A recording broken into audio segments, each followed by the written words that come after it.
Audio cassette 21।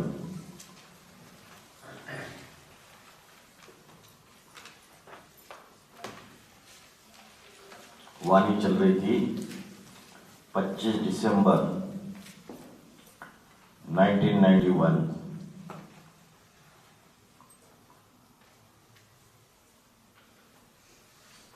ये 2 page का आदि।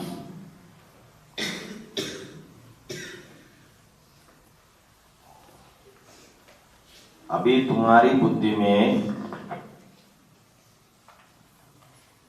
यह ड्रामा का राज आ गए हैं। अगर कोई नया आ जाता है तो शुरू से लेकर समझाना पड़ता है। यह बड़ी लंबी कहानी है बहुत ऊंची, परंतु तुम्हारे लिए तो आम है। तुम जानते हो ये सीढ़ी का चक्र कैसे फिरता है। बाप कहते हैं, मीठे बच्चे, भक्ति मार्ग में तुमने कितनी तकलीफ सही है। यह भी ड्रामा में नूंद है। यह सुख दुख का खेल तुम्हारे ऊपर बना हुआ है। तुम बहुत ऊंच भी बनते हो और नीचे भी बनते हो। बाप कहते हैं, मीठे बच्चे, मैं इस मनुष्य सृष्टि का बीज हूं। झाड़ का सारा नॉलेज तो जरूर मेरे पास होगा। बढ़ के झाड़ का मिसाल इनके ऊपर ही है। बरगद का पेड़ होता है जिसको भगवत गीता में बोला अश्वत्थ वृक्ष। सन्यासी लोग भी मिसाल देते, परंतु उनकी बुद्धि में तो कुछ भी नहीं है। न बीज उनकी बुद्धि में है, न चैतन्य झाड़ उनकी बुद्धि में है। न उनकी बुद्धि में है कि मैं इस झाड़ का कौन सा पत्ता हूं, किस टहनी का, किस तने का पत्ता हूं। तुम तो जानते हो कैसे आदि सनातन देवी देवता धर्म प्राय लोप हो गया। अभी वो फाउंडेशन नहीं है जो पहले था। बाकी तो सारा झाड़ खड़ा हुआ है, सारे ही धर्म है, बाकी एक धर्म नहीं है।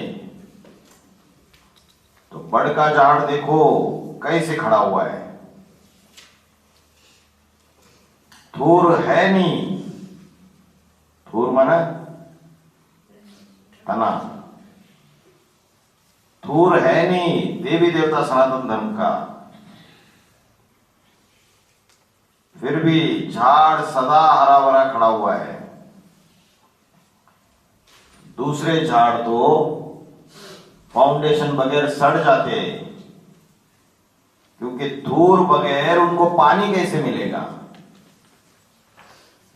परंतु यह बड़ का झाड़ सारा ही तरोताजा खड़ा हुआ है।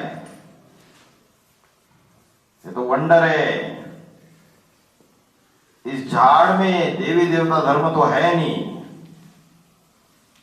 अपन को समझते हैं देवी देवता,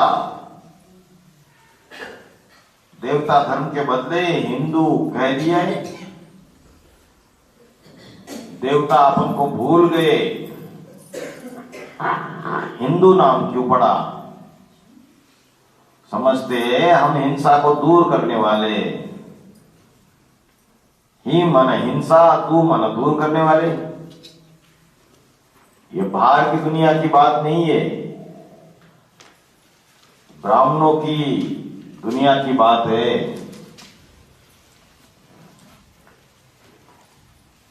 ब्राह्मणों की भेद की दुनिया में ऐसा कोई ग्रुप नहीं है जो अपन को हिंदू समझता हो। किसी से भी पूछेंगे तो कहेंगे हम आदि सनातन देवी देवता धर्म के हैं या ब्राह्मण धर्म के हैं। लेकिन ऐसा नहीं है, क्योंकि जो देवता धर्म के होंगे उनमें तो सहनशीलता होगी, लेकिन वो अपने को समझते हम हिंसा को दूर करने वाले हैं, बाकी सब हिंसा को बढ़ाने वाले हैं। कौन सी हिंसा? एक है स्थूल हिंसा, दूसरी है सूक्ष्म हिंसा। कौन सी? काम कटारी चलाना, बलपूर्वक काम विकार भोगना। सन्यासी लोग समझते हैं हिंसा है, गौरक्षा आंदोलन करते, कहते गौ को हिंसा है, वह तो हद की गौओं को समझ लेते हैं, वो तो जानवर गौवे। भारत की जो कन्या माता है वो असली गौवे चैतन्य, जो एक कुंडे से बंधी हुई रहती है। तो ब्राह्मणों की दुनिया में जो वेद के सन्यासी है वो घरगाट छोड़कर आश्रम जमा कर बैठने वाले अपन को कौन सी हिंसा को दूर करने वाले समझते? वो समझते हैं कि हम जो चैतन्य गौवे हैं उनको हिंसा से दूर करने वाले हैं, उनकी हिंसा हम होने नहीं देंगे। ब्रह्मा कुमारी में अभी हिंसा कन्या माताओं के ऊपर हो रही है या हिंसा को दूर कर दिया? क्या हो रहा है? हो रही है। तो हिंदू नहीं कहेंगे, कहते हैं हम उन कन्या माताओं की हिंसा होने नहीं देंगे, उनकी शादियां हम होने नहीं देंगे। तो अपन को समझते हैं हम हिंसा को दूर करने वाले हैं।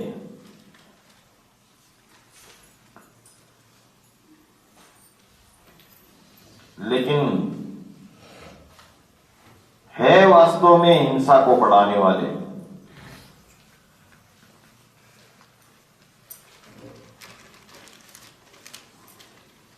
क्योंकि कोषघर खोलना एक प्रकार से नहीं होता है, सूक्ष्म में भी होता है तो स्थूल में भी होता है, और शक्ति ज्यादा सूक्ष्म में होती है।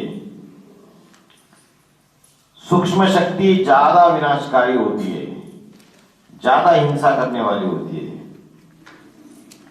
तो शादी करने से तो बचा दिया, लेकिन दृष्टि वृत्ति का जो करप्शन बढ़ रहा है योग के नाम पर, उससे भी क्या बचाया? उससे नहीं बचा सकते, वह तो बढ़ता ही चला जा रहा है। मुरली में कहीं नहीं बोला कि कन्या माताएं बैठ करके जाति जाति के पुरुषों को दृष्टि का दान दे, इसके लिए बोला कन्या माताओं के लिए।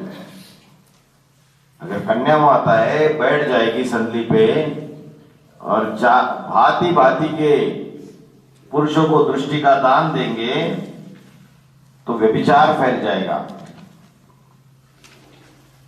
बाबा तो कहते हैं कि यह आंखें बहुत धोखा देने वाली है, इन आंखों को कब्जे में रखना है।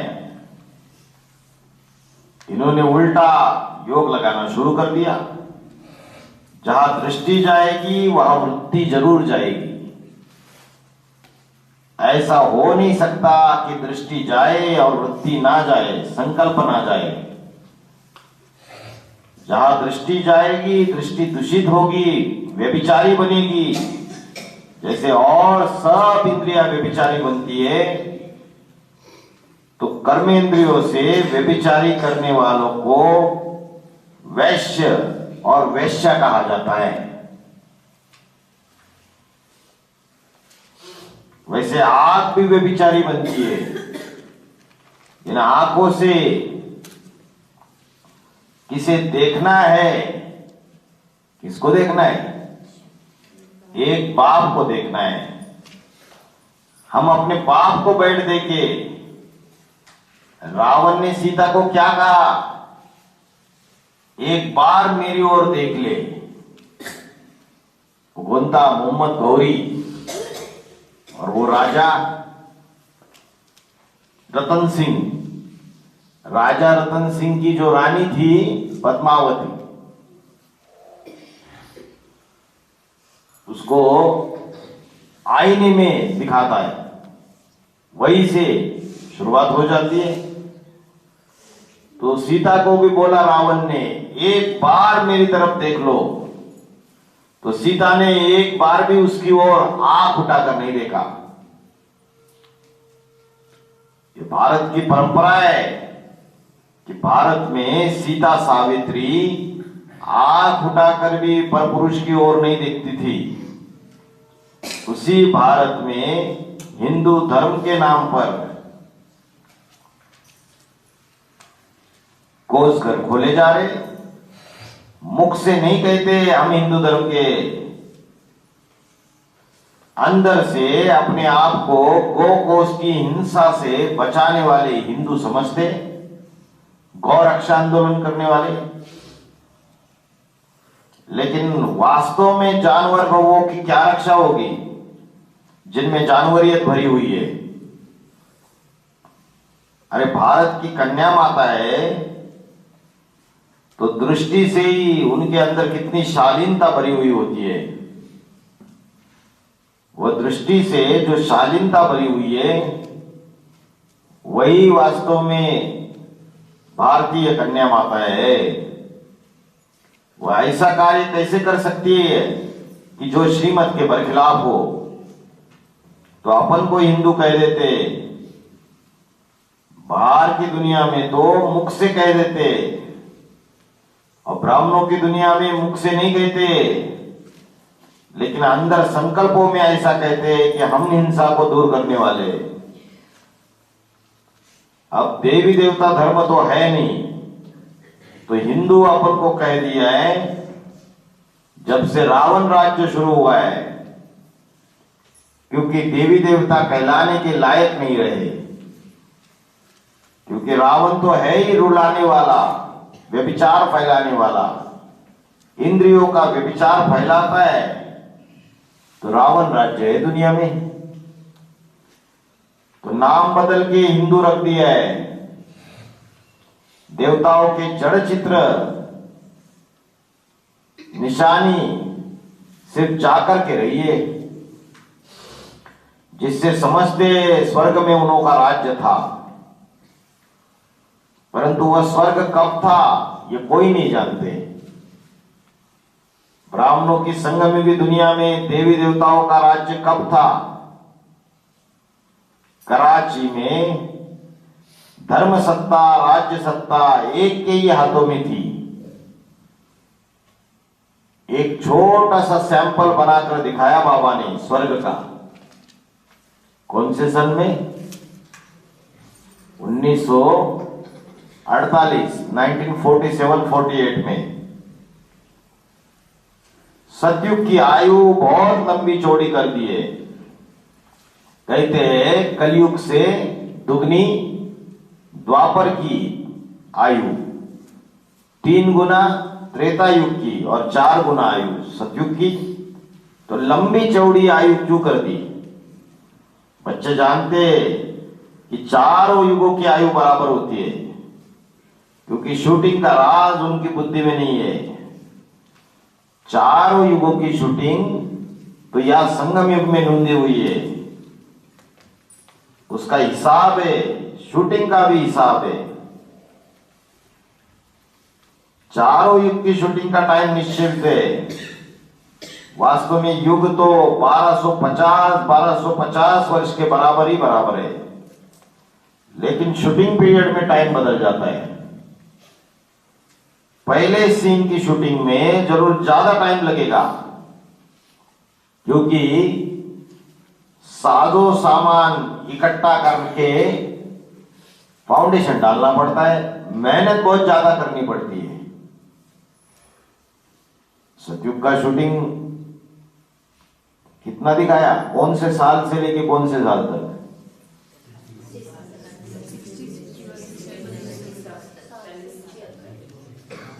है 1960 से लेके 1976 तक। दूसरे युग की शूटिंग में, क्षत्रिय वर्ण की आत्माओं की शूटिंग में इतनी मेहनत नहीं करनी पड़ती है। भले क्षत्रियों की जनसंख्या बढ़ जाती है सतयुग के देवताओं के मुकाबले, लेकिन संदेश लेने वालों का मल्टीप्लिकेशन भी हो जाता है। तो आत्माएं परमधाम से नीचे उतरती है, जनसंख्या बढ़ती है। और यह शूटिंग पीरियड में क्या होता है, जो कब्र दाखिल हुई आत्माएं वो ज्ञान की चैतन्य अवस्था को पकड़ती है, उनके ज्ञान का दीपक जल जाता है। जैसे इस सृष्टि पर आ गई, नहीं तो मुर्दा हो चुकी थी। जैसे परमधाम में भी आत्मा निष्क्रिय जड़ होती है, सोचना विचारना हलन चलन परमधाम में नहीं होता है। तो उन्होंने सतयुग की आयु बहुत लंबी कर दी। जो पास्ट हो गया है वो तो अपने समय पर ही रिपीट होगा। नए फीचर्स फिर स्वर्ग में ही होंगे जो पहले स्वर्ग में थे। ये ज्ञान तुम ही समझते हो। कराची में जब स्वर्ग का मॉडल बना था 1948 में, तब कोई दवा दारू की जरूरत नहीं थी। कराची की बात तो छोड़ो, माउंट आबू आने के बाद बाबा ने 15 दिन ऐसी परीक्षा का टाइम निश्चित किया, डोंडा और छाछ खिलाया। उसमें जो दमा के मरीज थे उनको भी खिलाया और वो स्वस्थ बने रहे। फिर त्रेता युग की शूटिंग में तो सामान्य अवस्था में भी ऐसी स्टेज बनी रही, तो कराची में कैसी स्टेज होगी? सतयुग में सर्व के फीचर्स देखो और आज उनके फीचर्स देखो। जो ब्राह्मणों की दुनिया में जो सतयुग में शूटिंग हुआ तब के फीचर्स और आज देखो, बिना इंजेक्शन और दवाइयों के बड़ा सा हॉस्पिटल खुला हुआ है। बाबा ने कभी चैरिटेबल ट्रस्ट नहीं बनाए। जो भी अस्पताल खोले जाते हैं गवर्नमेंट का कुछ ना कुछ कंट्रोल होता है, ट्रस्ट के अंदर रजिस्टर्ड भी करने पड़ते। और जब सरकार से नियंत्रण होगा हॉस्पिटल में, तो बच्चादानी सफाई करने के केंद्र भी खोले जाएंगे और बच्चे की सफाई भी की जाएगी। ये जरूर है फैमिली प्लानिंग का गेम। अब कहा बाबा का ब्राह्मणों को दिया हुआ ज्ञान, इस ज्ञान में तो इन बातों की दरकार ही नहीं है। बाबा तो ज्ञान योग से ही फैमिली प्लानिंग करते आए, इन चीजों की क्या दरकार? बाबा रूहानी अस्पताल खोलने आया है। रूह के सुधरने से जिस्म स्वतः ही सुधर जाएंगे। तो वह सतयुग के फीचर्स देखो, जहां कोई हॉस्पिटल नहीं होता, कोई डॉक्टर नहीं होते। जो कराची की स्टेज देखो, आज ब्राह्मणों की दुनिया में ब्रह्मा बाप गुप्त है और गुप्त होकर के पहाड़ बजा रहे। ज्ञानी तो आत्मा ही उनको पहचान सकती है, दूसरे नहीं पहचान सकते। क्योंकि द्वापर कलयुग में ऐसा नहीं है कि परमात्मा का साक्षात्कार होता नहीं है। द्वापर कलयुग में भी जो अच्छे अच्छे भक्त होते हैं उनको परमात्मा का साक्षात्कार होता रहता है। तो शूटिंग पीरियड में भी जो अच्छे अच्छे भक्त आत्मा है, जिन्होंने बहुत भक्ति किए, सतोप्रधान भक्ति के संस्कार है, वह द्वापर युग की शूटिंग में भी परमात्मा के स्वरूप का साक्षात्कार बुद्धि योग से करते रहते। तो यह ज्ञान तो तुम ही समझते हो, बाकी तो भक्ति करते करते पतित बनते रहे।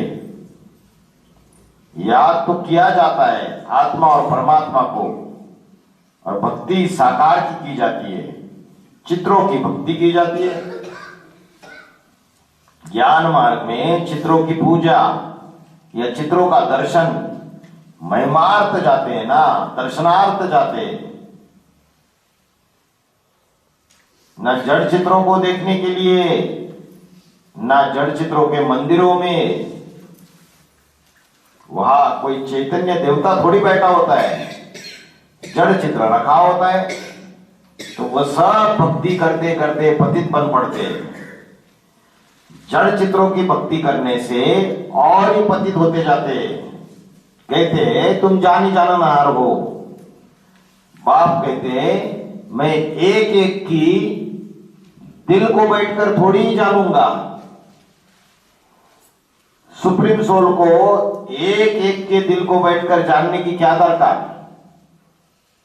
सुप्रीम सोल बाप तो आकर के जो मुख्य मुख्य एक्टर्स है उनके बारे में बता देते हैं।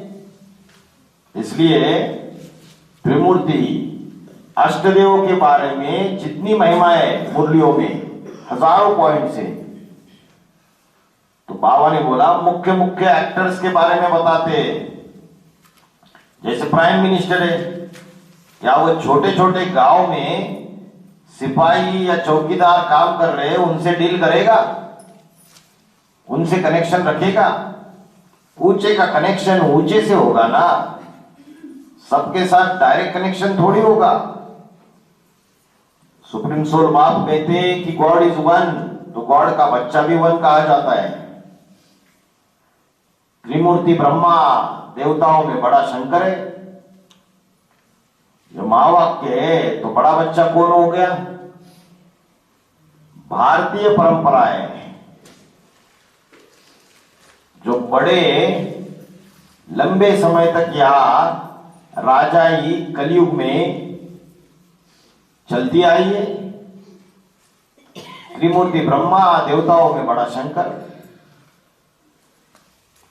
और दूसरी मुरली में बोला गॉड इज वन, तो गॉड का बच्चा भी वन कहा जाता है। तो बड़ा बच्चा कौन हुआ?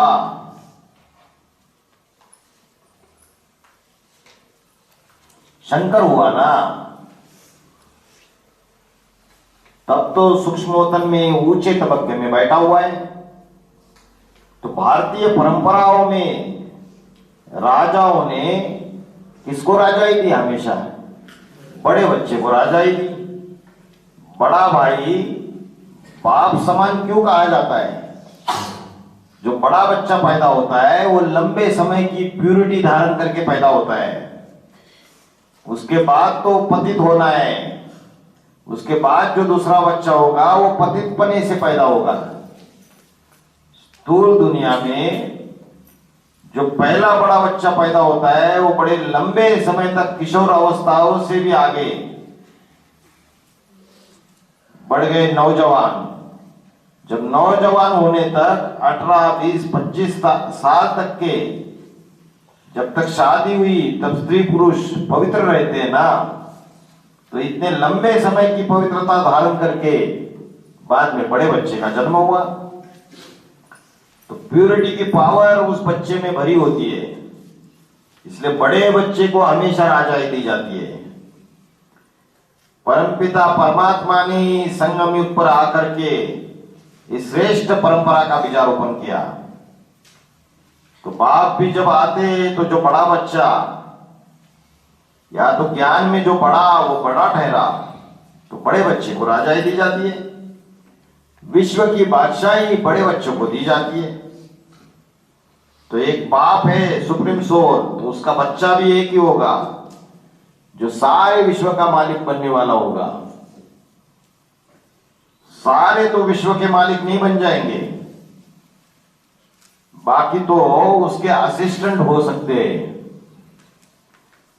तुमको बाप पेट समझाते कि मैं कोई एक एक के दिल को जानने वाला नहीं हूं।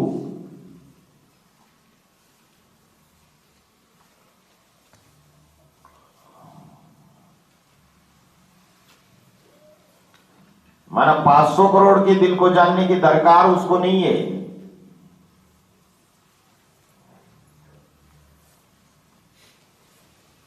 मनुष्य आत्माएं बोलती है भगवान तो जानी जानन आ रहे, दिल वाले बाप है तो दिल वाले बच्चे हैं, उन्हों के दिलों को जानता है, उन्हों की बायोग्राफी बताता है। जो अष्टदेव है, जो इतने प्यारे लगते हैं, जो बाप के सर पर चढ़ी हुई माला दिखाई जाती है, शंकर के मस्तक पर भी माला दिखाते हैं। किसी ने प्रश्न किया, बाबा कहते मैं एक एक के दिल को नहीं जानता हूं,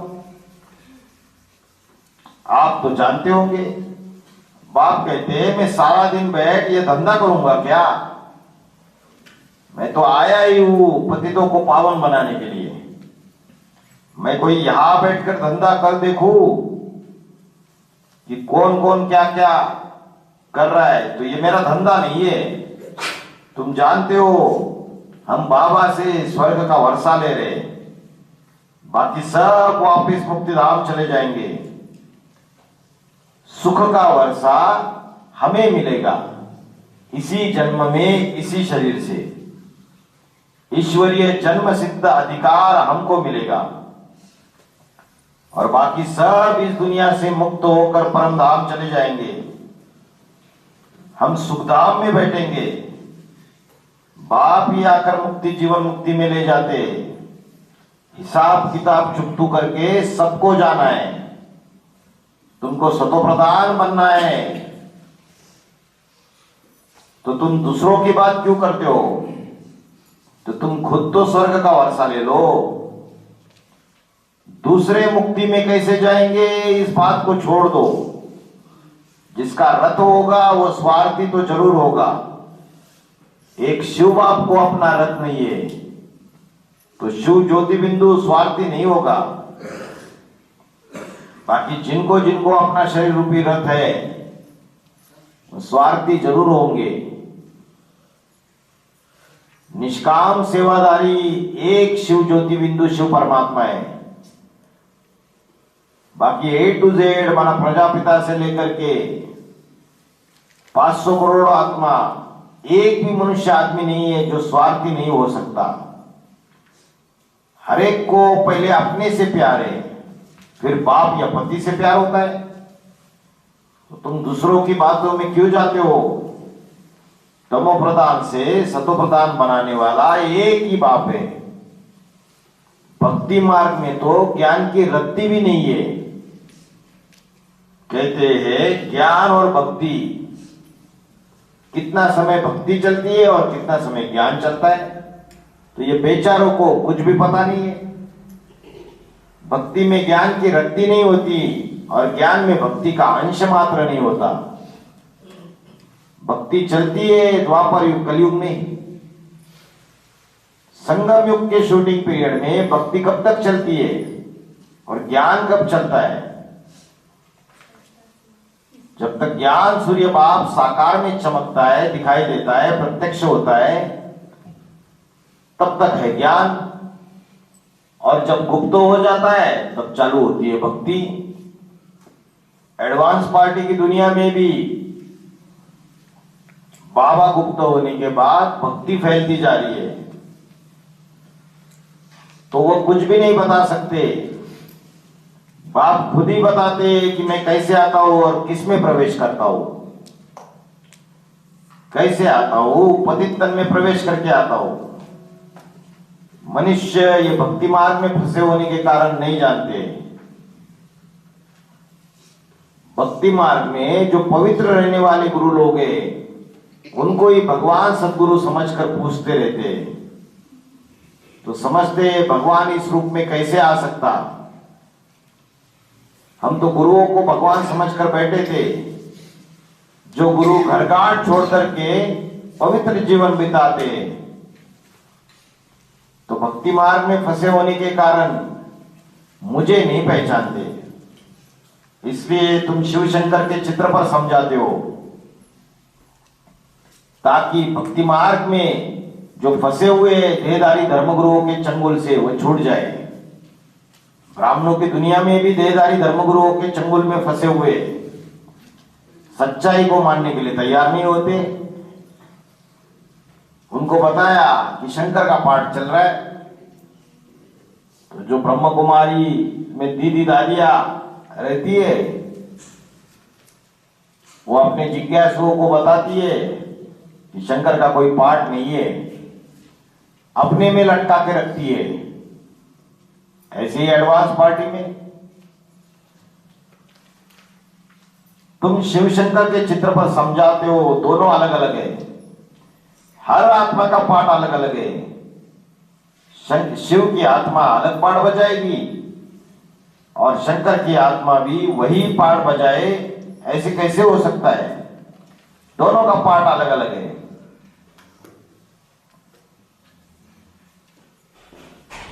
हमारे ब्राह्मणों के परिवार में भी जो आधारभूत दुनिया है और बीजू ब्राह्मणों में भी शिव और शंकर को मिलाकर एक समझ लेते हैं।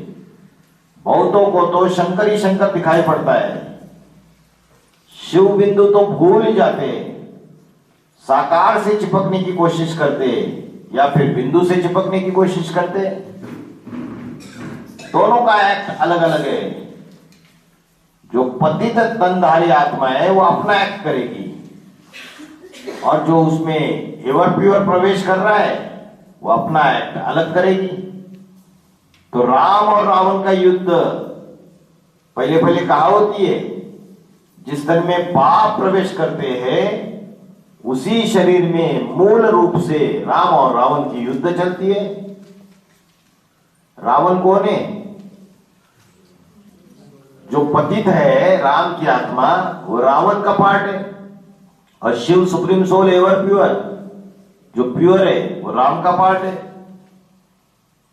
तो मूल रूप में राम और रावण की युद्ध उसके शरीर में ही जब भगवान बाप आकर प्रवेश करते हैं तब चलती है।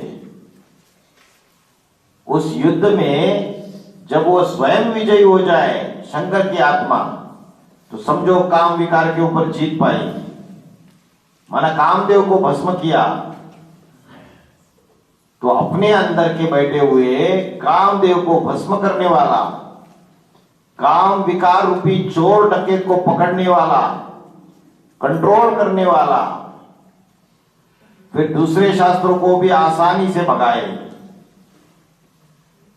और अपने ही नहीं दूसरे के भी जो विकार है उनको भगाने में सहयोग देने वाला बन सकेगा। हम बीज रूपी आत्माओं की दुनिया में भी ऐसे ऐसे जो शिव और शंकर को मिलाकर एक समझ लेते, तो एक समझ लेते तो चाहे शिव को याद करो चाहे शंकर को याद करो, अंतर तो पड़ने वाला है नहीं, लेकिन अंतर जरूर पड़ेगा। अगर सिर्फ शंकर के चोले को याद किया और ज्योति बिंदु भूल गए तो रिजल्ट होगा कि शंकर के संस्कार आ जाएंगे। शंकर के संस्कार अगर विष पीने के आ गए तो अव्यक्तवाणी में बोला है शंकर का पाठ वंडरफुल है जो तुम बच्चे समझ ना सके। तुम बच्चों को मास्टर शंकर बनने का पुरुषार्थ नहीं करना है कि तुम भी पतितों को पावन बनाने लग जाओ, उसमें तो परमात्मा की प्रवेशता है, उसकी गारंटी है। उस रथवान के प्रति, उस रथ के प्रति अगर कोई गलत एक्ट भी करेगा तो मैं जिम्मेवार हूं। तुम सिर्फ मेरे डायरेक्शन पर चलो। कोई समझ लेते शंकर का डायरेक्शन, शंकर का डायरेक्शन तो होता ही नहीं, शिव का डायरेक्शन समझो। अगर सदैव शिव बाबा बुद्धि में रहेगा तो कल्याण ही कल्याण है, और जिनकी बुद्धि में सिर्फ देह को धारण करने वाली आत्मा और उसका शरीर बुद्धि में रहता है तो कल्याण हो तो सकता है, जैसे को याद करेंगे अंत में वैसे ही बनेंगे, लेकिन बीच में तकलीफें बहुत आएगी, परीक्षाएं जबरदस्त आएगी,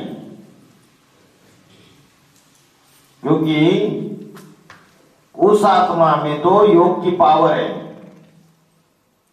शक्तिशाली आत्मा होने के कारण वो ना करने योग्य कार्य भी वह आत्मा जीवित रहते हुए कर सकती है। क्या बोला? ना करने योग्य कार्य भी। कौन, किसकी बात चल रही है? शंकर की, विष पीने की। और बोला मास्टर शंकर बनने का पुरुषार्थ नहीं करना है, शंकर को फॉलो नहीं करना है। समर्थ को नहीं दोष गुसाई, रवि पावक जल समकी नाही। रवि माना सूर्य, पावक माना अग्निदेव, जलदेव।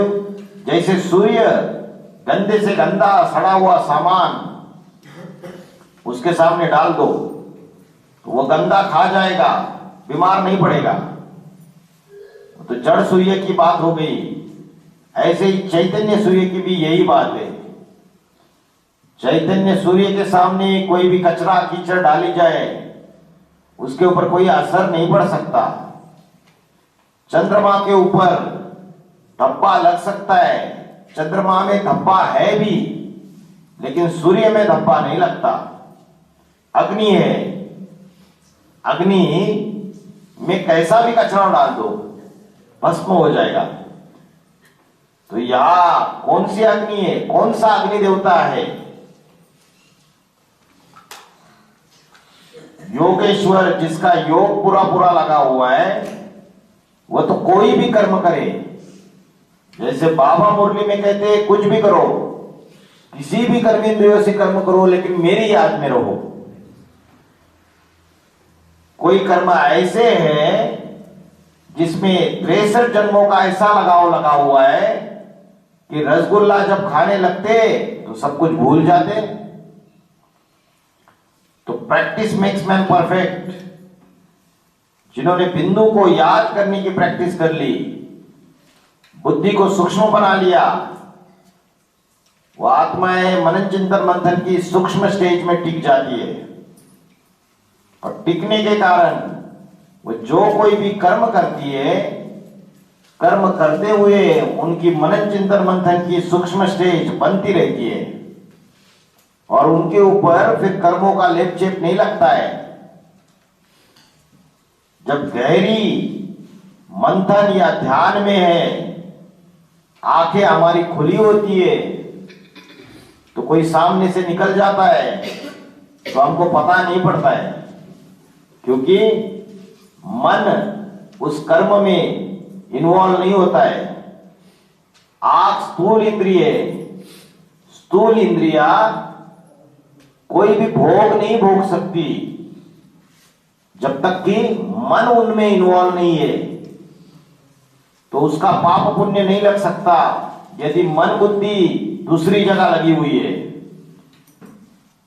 तो मन बुद्धि से हम जो ज्योति बिंदु बाप इस सृष्टि पर प्रैक्टिकल में पहाड़ बजा रहा है, उसकी याद में, उसके लव में लीन है, तो हमारे ऊपर कोई पाप नहीं लग सकता। तो किसी भी कर्म का पाप नहीं रह सकता, क्योंकि बाप आया है कर्म अकर्म और विकर्म की गति समझाने। अकर्म कैसे बनता है ये गति बाप ने हमको समझाई। बाप की याद में जो भी कर्म किए जाते हैं वो अकर्म है। शंकर कोई पाप भी नहीं करता, पुण्य भी नहीं करता।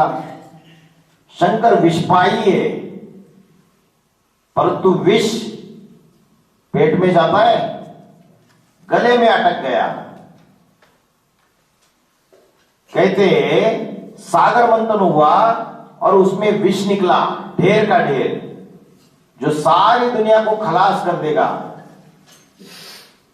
तो इसलिए जो एक समर्थ है वही सारे विष को पी ले तो विनाश की लीला से तो बच जाएंगे। तो एक को निमित्त बनाया जाता है विष पीने के लिए, वो सारा विष पी जाता है, बाकी सब पवित्र हो जाते हैं। दुनिया में तो रावण राज्य है, राम राज्य नहीं है अभी। और विष पीने के लिए शक्ति भी तो चाहिए। ऐसा नहीं कि ब्रह्मा बाबा की तरह वजन महसूस हो और हार्ट फेल हो जाए। इतनी शक्ति भी तो चाहिए। शक्ति है लौ में लीन होना। ऐसा लौ में लीन हो जाना, किसी भी प्रकार की कोई समस्या की परवाह नहीं है। बाप के बने तो हमें दृढ़ निश्चय होना चाहिए कि हमारा कल्याण हुआ पड़ा है। बेफिक्र बादशाह, बेगमपुर के बादशाह।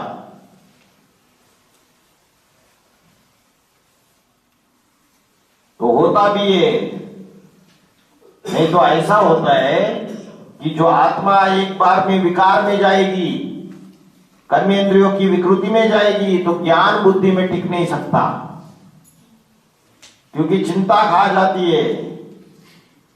जैसे बांदेली माता है, ज्ञान में चल रही है और उनके पति ज्ञान में नहीं चल रहे, फिर उनका पुरुषार्थ तो चौपट हो गया।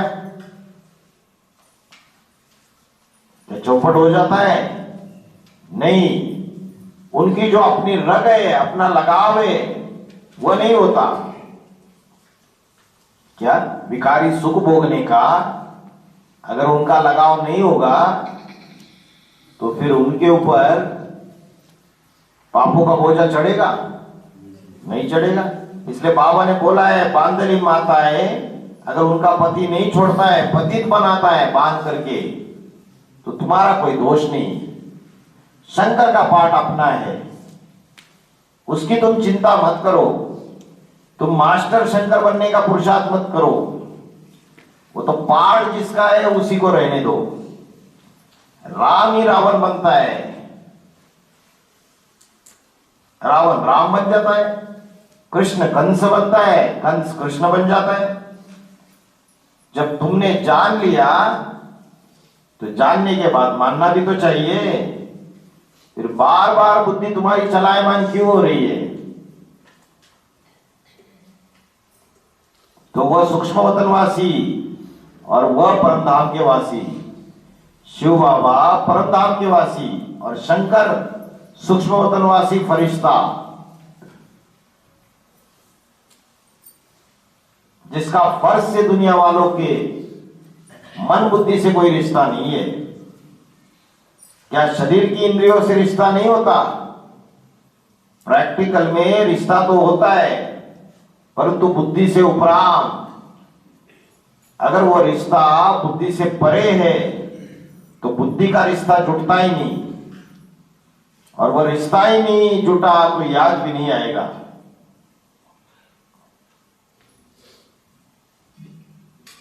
दोनों का नाम भी अलग अलग है, वह निराकारी और वह आकारी। शिव निराकारी और शंकर आकारी। ऐसे तो नहीं कहेंगे कि शंकर में शिव का प्रवेश है। यह वाणी लेकर के बहुत ही सर्विस हुई है। यह वाणी उस समय की बोली हुई है जिस समय ब्रह्मा बाबा का काम चल रहा था, ब्राह्मण धर्म की स्थापना का। उस समय बोली। उस समय की वाणी को समय और व्यक्ति का ध्यान न देकर के, वातावरण का ध्यान न देकर के उसका ऐसे ही अर्थ उठा लेना अनर्थ हो जाएगा। वाणी जो उस समय चली हुई है, तो क्या उस समय शंकर पाठधारी था?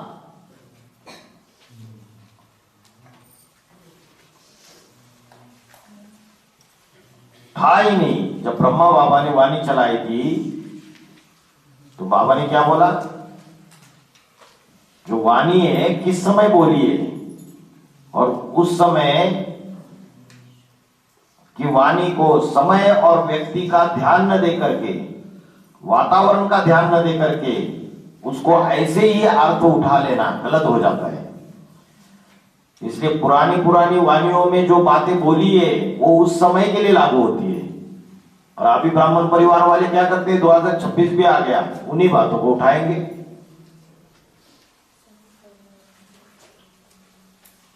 वही बाबा ने मुरली में बोला हुआ है, ऐसे थोड़ी ही कहेंगे कि शंकर में शिव का प्रवेश है। माना ब्रह्मा के तन में शिव का प्रवेश था, तो जब ये वाणी बोली गई शंकर में थोड़ी ही है जो तुम शिव शंकर कहते हो। अर्थात प्रवेश तब हो जब शंकर हो। तीन मूर्तियां है ना, मूर्त माना साकार, अमूर्त माना जिसकी मूर्ति ना हो। तो तीन मूर्तियों में पहला पाठ चलता है ब्रह्मा का, दूसरा शंकर का, जिसके लिए घोषणा कर दी थी बाबा ने, आने वाले 10 वर्षों में भारत से भ्रष्टाचार और विकारों का अंत होने वाला है तथा होवनवार युद्ध के पश्चात दुनिया का विनाश होने वाला है और लक्ष्मी नारायण का राज्य आने वाला है। तो विनाश के लिए जरूर कोई निमित्त होना चाहिए।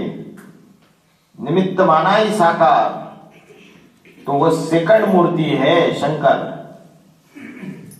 त्रिमूर्ति के चित्र में ऐसा कभी नहीं समझना चाहिए कि ब्रह्मा द्वारा स्थापना, फिर विष्णु द्वारा पालना और शंकर द्वारा विनाश। बाबा ने बोला ये क्रम रॉन्ग है। असली क्रम क्या है? ब्रह्मा द्वारा स्थापना, फिर शंकर द्वारा विनाश, फिर विष्णु द्वारा पालना।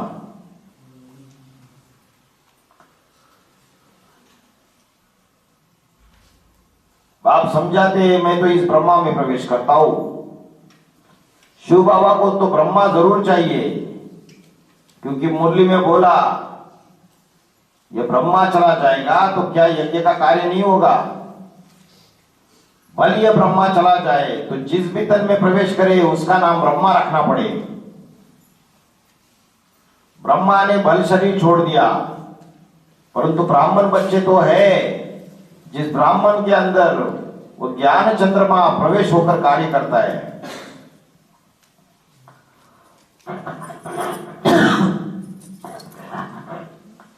तो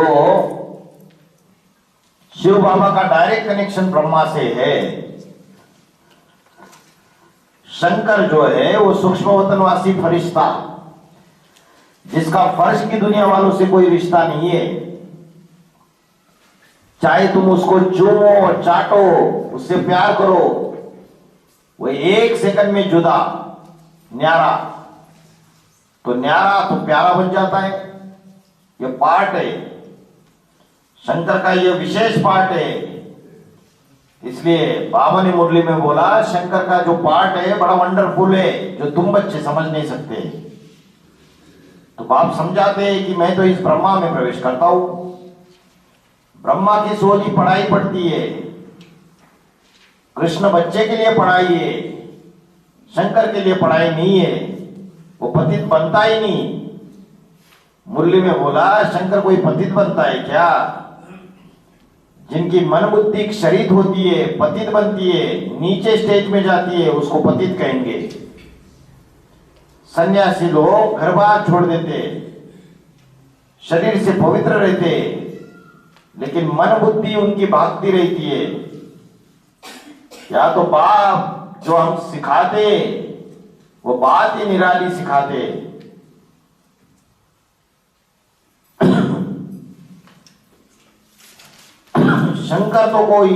शंकर को कभी कोई गॉडफादर नहीं कहते। ब्रह्मा, विष्णु, शंकर 3 देवताएं कहे जाते। उनको कोई परमात्मा नहीं कहा जाता। देवता अलग और परमपिता परमात्मा का पार्ट अलग। उनको तो गले में सांप डालकर शक्ल ही देखो कैसे बना दी। कहते गले पड़ गए, ये कहावत है।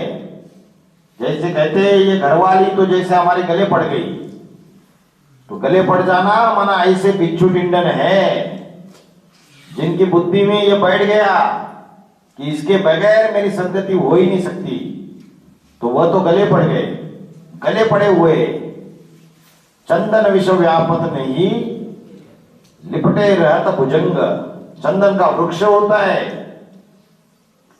उसमें सर्प लिपटे रहते, लेकिन वो विषैला नहीं बनता है। उसकी लकड़ी कोई विषैली नहीं बनती। तो जितना घिसा जाएगा मस्तक पर लगाने के लिए तो सुगंध ही देगा। विष का असर नहीं करेगा। तो ये विशेषता है उसके पार्ट की। शंकर की बैल पर सवारी दिखाते, बैल पर सीधे कोई सवारी करता है क्या? बैल को पहले गाड़ी में जोता जाता है, फिर गाड़ी पर बैठा जाता है। यह क्या सीधे ही बैल पर बैठ गया। भक्ति मार्ग में जो चित्र है वो चरित्र की यादगार है। संगम युगी चरित्र की यादगार है कि बैल के ऊपर शंकर की सवारी दिखाते हैं। बैल का मतलब है अड़ियल। जो सांड होता है ना, वो ढेर सारे बच्चे पैदा करता है। तो देहाभिमानी सांड, जिसमें देहाभिमान ज्यादा होता है, विकारी भी जास्ती होता है, उस बैल पर सवारी दिखाई। वाणी में बाबा ने बोला है, किसको बोला है? बैल, ब्रह्मा को। जानवर बुद्धि को बैल कहा जाता है। परमात्मा बाप आकर के जो ज्ञान सुनाते, उस ज्ञान की गहराई के मनन चिंतन मंथन में ना जाकर के सिर्फ ऊपर ऊपर का ज्ञान उठा लिया तो उसको जानवर बुद्धि कहेंगे। कोई बात कहे और उसके गुह्यार्थ को ना समझे और उल्टा काम कर ले, और उल्टा काम करके अपने गले में फांसी लगा के खलास हो जाए, हार्ट फेल हो जाए, तो फिर योग की सिद्धि नहीं होगी। तो ब्रह्मा हुआ बैल, और उस बैल के ऊपर सवार होता है शंकर। शंकर में शिव अपने टाइम पर उस मूर्ति के द्वारा कार्य करते हैं। फिर ऐसी ऐसी वाणियां आई है जिन वाणियों से क्लियर होता है कि शिव शंकर आगे चलकर एक भी बनते। राम की आत्मा जब संपन्न बनेगी तो शिव शंकर एक बन जाएगी। तो तुम बच्चे समझो कि ये मेरा डायरेक्शन है। यह समझ सकेंगे जब हम दोनों को एक ही समझे। अगर अलग अलग समझा तो बाप की प्रवेशता का और चले जाने का तो पता ही नहीं पड़ता। बाबा ने डायरेक्शन दिया है कि तुम हमेशा समझो कि हमको शिव बाबा ही डायरेक्शन देते हैं। शंकर याद नहीं आना चाहिए। शंकर से हमारा कोई लेना देना नहीं है। देखो बैल पर सवारी दिखाते। मंदिर में भी जो शिवलिंग रखा हुआ है, उधर बाहर जलाधारी की तरफ मुख किया हुआ कौन दिखाते? बैल दिखाते, नंदी।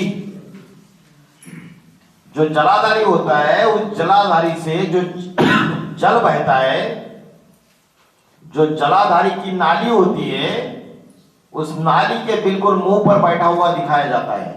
किसको? नंदी को। बैल मुख गोमुख बात तो एक ही हो गई। बैल ब्रह्मा है जिसकी बुद्धि नहीं चलती। ज्ञान जैसा शिव बाबा ने सुनाया उसको ऊपर से समझ लिया है, उसके गुह्य अर्थ को नहीं समझा। नाली की तरफ मुंह क्यों दिखाया?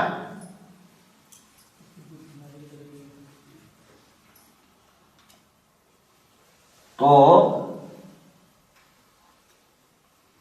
जो शंकर का विष पीने का पार्ट है, तो वो रस कौन भोगता है?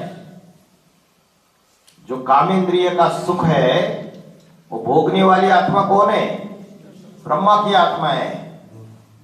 राम की आत्मा तो निराकारी स्टेज में उपराम रहती है। तो बाबा ने बोला गधे को कितना भी नहलाओ धुलाओ फिर भी देहाभिमान के लिए मिट्टी में लौटता है। ये बात ब्रह्मा के लिए बोली। तो गुह्य अर्थ को नहीं समझा। बन्नी तो साकार में होती है, तो बन्नी भी साकार में होगा ना, बनना भी साकार में होगा ना। तो बैल हो गई बन्नी और उस पर सवार होने वाला बन्ना हो गया। शंकर को नहीं दिखाते नाली के सामने। मतलब जो इंद्रियों का सुख है उसका रस वो नहीं भोगता है। कौन भोगती है? ब्रह्मा की आत्मा, ब्रह्मा की आत्मा गीता का भगवान बन के बैठ जाती है, मैं 16,108 गोपिकाओं को पावन बना के दिखाऊंगा। तो बैल जानवरियत की अड़ियलपने की निशानी है। ब्रह्मा से ही इतनी सृष्टि तैयार होती है, बैल के ढेर बच्चे पैदा होते हैं, तो बैल पर शंकर की सवारी दिखाते। शंकर को भगवान तो बिल्कुल नहीं मानेंगे। शंकर का तो जैसे कोई पाठ नहीं है, क्योंकि पाठ तो कर्मेंद्रिय के द्वारा बजाया जाता है। वह कर्मेंद्रियों से तो कोई पाठ बजाता ही नहीं। मन बुद्धि से कर्म करने में उसका कोई लगाव नहीं है, और जब लगाव नहीं है तो वो कर्म का कोई प्रतिफल भी नहीं हो सकता। विष पीना किसको कहते हैं? पर स्त्री या पर पुरुष का सेवन, इसको ही विष पीना कहा जाता है। तो शंकर को विष पीना क्यों पड़ा? कारण क्या है? सृष्टि की रक्षा के लिए। कैसे? क्योंकि जब समुद्र मंथन हुआ तो ढेर सारा विष निकला ब्राह्मणों की दुनिया में। तो जो कन्या माताएं ज्ञान में चलती है, सरेंडर हो जाती है, तो क्या उनकी मन बुद्धि आश्रम के वातावरण में रह के भी चंचल नहीं होती है? चंचलता आती है। तो जो चंचलता आती है तो विष हुआ ना। और बाबा ने कन्या माताओं को ज्ञान का कलश दिया है, तो भांति भांति के पुरुषों को जब ज्ञान सुनाएगी तो बुद्धि, अगर मन चंचल होगा, दृष्टि वृत्ति चंचल होगी, तो शिवालय बनेगा या वैश्यालय बनेगा? वैश्यालय बनेगा। तो सागर मंथन से विष भी निकला, क्योंकि रुद्रमाला के जो मन के बड़े स्त्री चोले में है, वो जन्म जन्मांतर के पुरुष मन के है, राजा बनने वाले। तो जो सागर मंथन से जो विष निकला, वो विष अगर ब्राह्मणों की दुनिया में फैल जाएगा तो व्यभिचार फैल जाएगा। तो उस विष को रोकना जरूरी था। और कौन पिएगा? देवताएं तो घबरा जाते हैं पूरी तरीके से। तो जो समर्थ है, पावरफुल है, वो विष को प्राशन करते हुए भी उसके ऊपर कोई दोष नहीं चढ़ता है।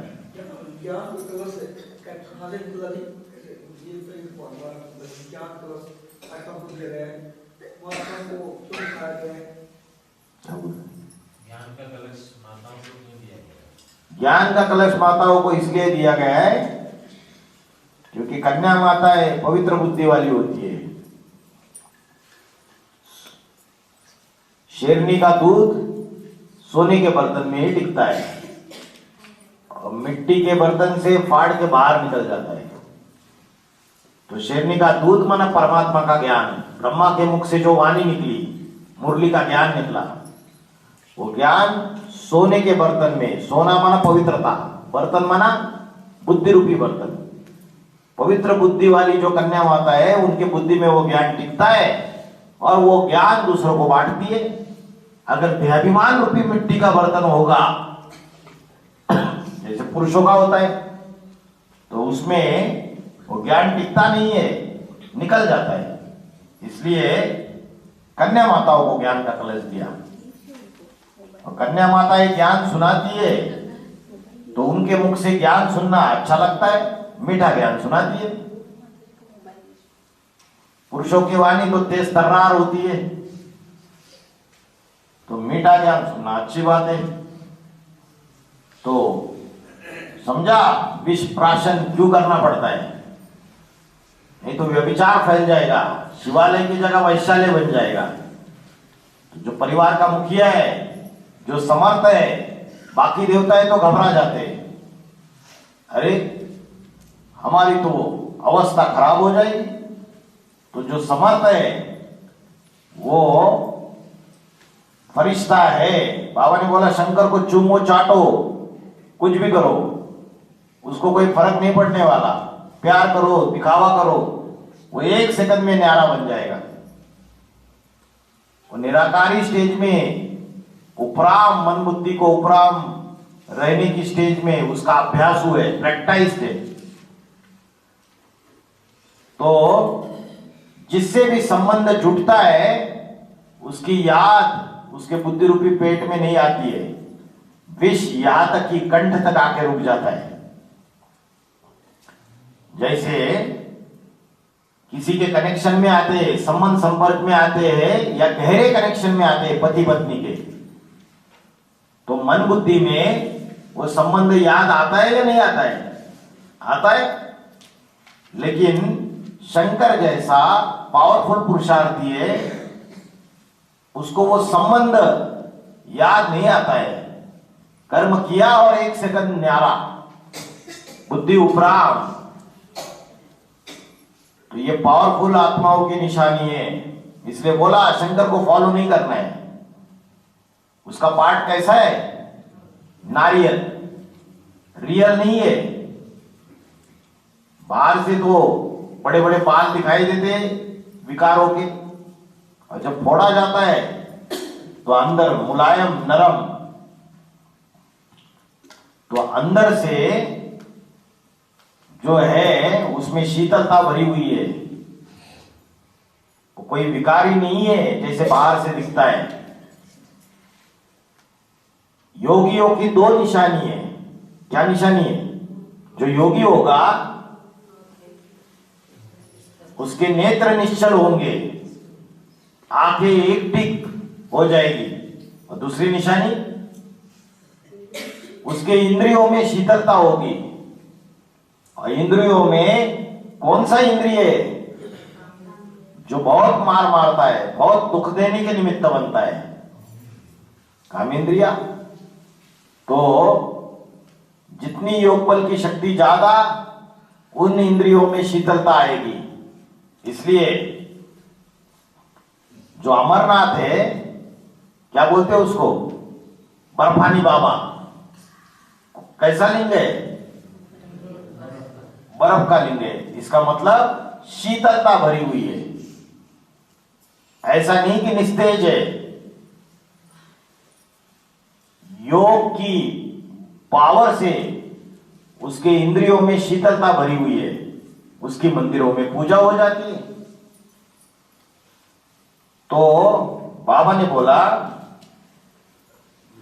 कि मैं ऐसे से विनाश कराता हूं जिस पर कोई पाप ना लगे। और विनाश किससे होता है? इंप्योरिटी से होता है विनाश, और पवित्रता से होती है स्थापना।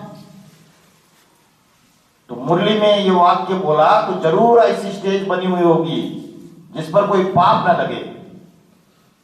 तो जैसे किसी की तो ऐसी स्टेज बनी होगी, शंकर का तो कोई पार्ट नहीं है। और शिव का पार्ट कौन सा है? ज्ञान सुनाना, कल्याण करना। ओम शांति।